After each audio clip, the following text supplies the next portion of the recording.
So I was watching Shark Tank, and Kevin, Mr. Wonderful, said something really interesting. He said they were doing a painting, and he lifted up his painting. And he said, "I call this man's inhumanity to man," and it just stuck out to me. I thought about it. And I'm like, so I Googled it, and it turns out I think it's actually a poem.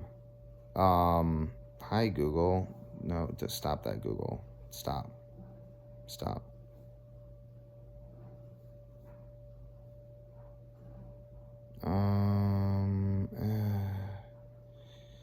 No, stop Google. Stop. Bad Google. Google just started recognizing my voice on my Samsung. It's kind of funny. So anyway, though, Man's Inhumanity to Man, it's a poem, and I looked it up, and there's this one line from the poem that came out at first, but then I later found that it was an entire poem. So, many and sharp the numerous ills interwoven with our frame, more pointed still we make ourselves regret, remorse, and shame. And man whose heaven-erected face the smiles of love adorn, man's inhumanity to man, makes countless thousands mourn. And I think the poem is called Man Was Made to Mourn. So I'll read the entire poem and I'll just reflect on it, because it's really, I don't know. I mean, maybe it's the winter months, but I've been feeling a little melancholy, reflective, and just kind of like, this world we've made. It's beautiful, I think, when we recognize the inhumanity of it and we work to rectify that. But I think it becomes very ugly when we assume the world humane, because it isn't. It's very much not humane. I think that's probably the problems of communism and stuff, is they think that the world can be made humane, but I don't think it can. I think that we can be humane. I don't think the world can be humane. So I'll read this poem for the first time, never read it before.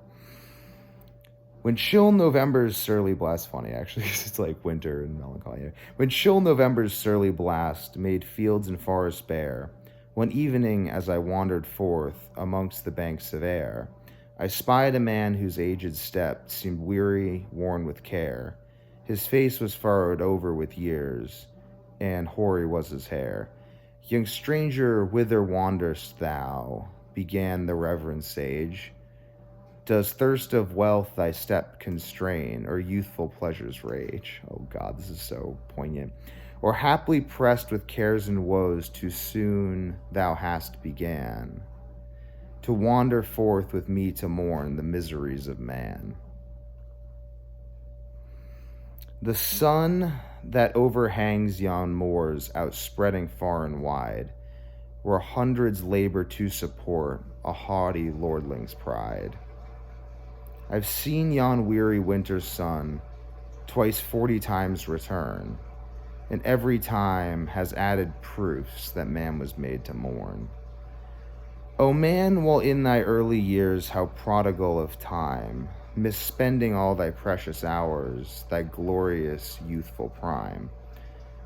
Alternate follies take thy sway, licentious passions burn, which tenfold force gives nature's laws that man was made to mourn.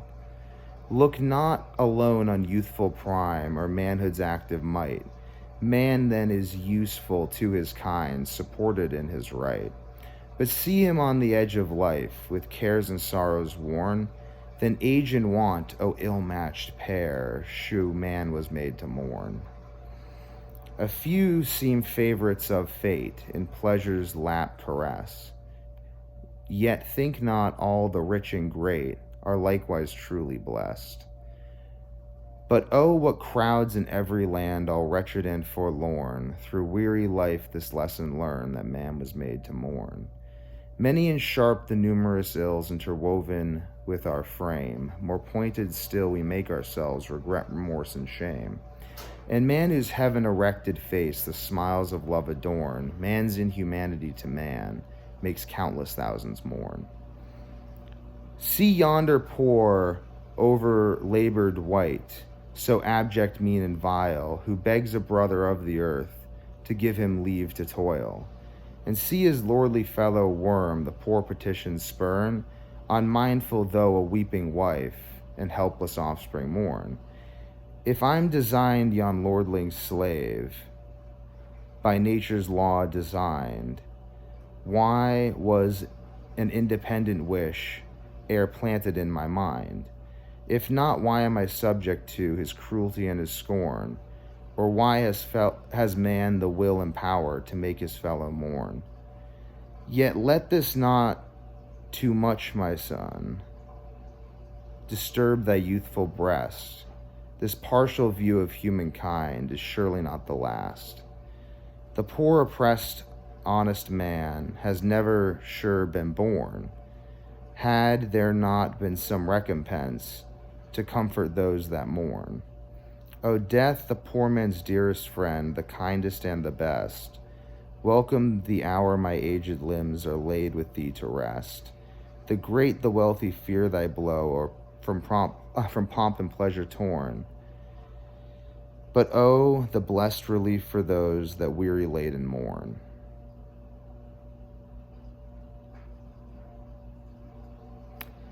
I think